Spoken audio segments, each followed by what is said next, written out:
তুমি কি জানো আমাদের কলিজার নবী সাল্লাল্লাহু আলাইহি সাল্লামের জীবন কতটা কষ্টের ছিল? তিনি শিশু অবস্থায় তার মা বাবাকে হারিয়েছিলেন। মানুষ তাকে এতিম বলে গালি দিত, তার পবিত্র গালে থাপ্পড় মারত। অসহায় নবীর কান্না ছাড়া আর কোনো পথ ছিল না।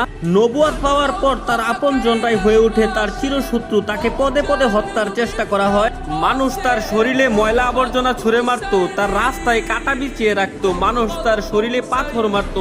মানুষের ছুরা পাথরে নবী করিম সাল্লাল্লাহু আলাইহি সাল্লামের দাঁত মুবারক শহীদ হয়ে যেত।